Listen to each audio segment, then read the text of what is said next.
Gente, falar um pouco sobre o Ministério Público. No Brasil, o Ministério Público ele é um órgão independente em relação ao Executivo, o Legislativo e o Judiciário. Em outros países, e durante muito tempo no Brasil também, o Ministério Público ele era ligado ao Poder Executivo. Ele desempenhava a função que é desempenhada hoje pela Advocacia Geral da União, a AGU, que é meio que o advogado da presidência da República.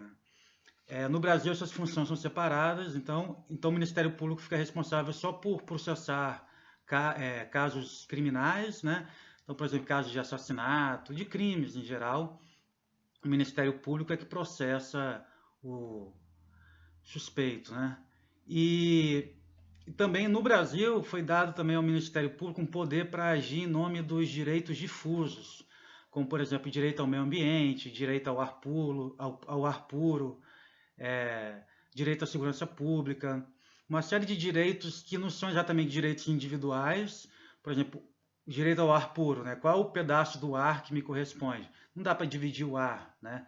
E ao mesmo tempo ele não, o ar é indivisível e ele pertence à população como um todo também. Não dá para dizer que pertence àquele ou esse indivíduo.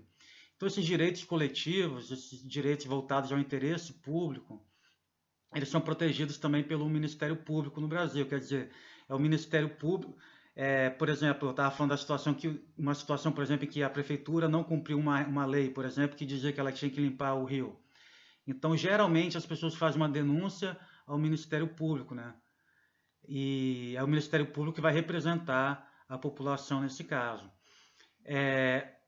Acontece, gente, que o Ministério Público, assim como os juízes, os procuradores e promotores do Ministério Público, eles fazem um concurso público e eles ficam muito protegidos ali naquele cargo deles.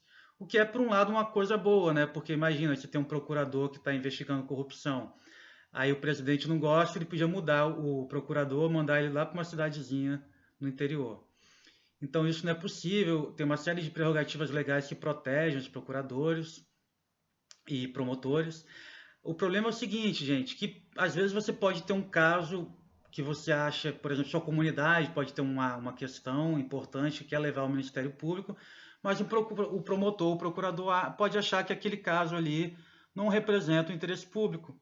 Ele pode simplesmente achar que aquela questão não é relevante. E há poucos meios da sociedade fazer com que o Ministério Público age de um jeito ou de outro. Os procuradores e os promotores eles têm muita independência. Então, tem dois lados a questão do Ministério Público, né? Por um lado, é legal você poder contar com o Ministério Público, porque eles têm, né, tem um orçamento público para fazer investigações, e isso poupa, né, financeiramente a sociedade. Mas, por outro lado, tem procuradores que ficam com fama de serem engavetadores gerais da República, né? Então chegam lá as denúncias e eles falam, não, isso aqui não é relevante, isso aqui é para ser tratado pelo Legislativo, é para ser tratado pelo Executivo e assim por diante. Então está tendo uma discussão muito grande agora no Brasil, sobretudo em relação ao combate à corrupção, sobre a independência do Ministério Público e assim por diante. Só para a gente ter uma referência comparativa, gente, contrastiva também, nos Estados Unidos, o Ministério Público ele não tem essa função. Eu tive a oportunidade de estudar esse tema na minha tese de doutorado, e nos Estados Unidos são escritórios privados de advocacia que vão agir em nome do interesse público. Tem alguns filmes sobre isso, né?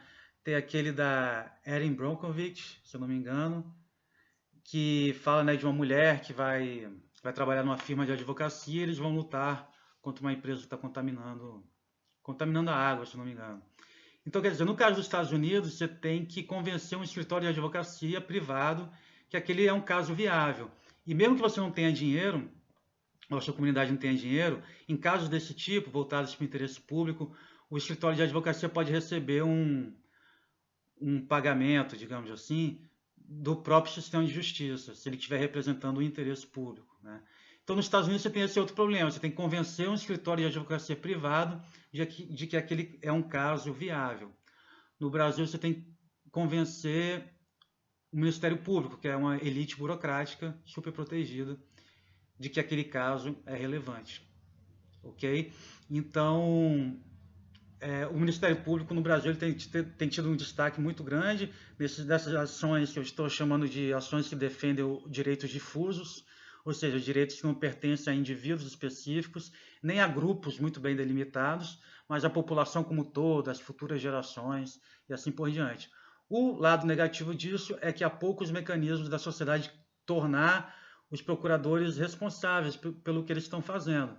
Então, como os procuradores, obviamente, eles têm suas convicções políticas, apesar de que teoricamente deveriam estar agindo em nome do interesse público, eles podem estar agindo em nome de um interesse público bem particular, sabe?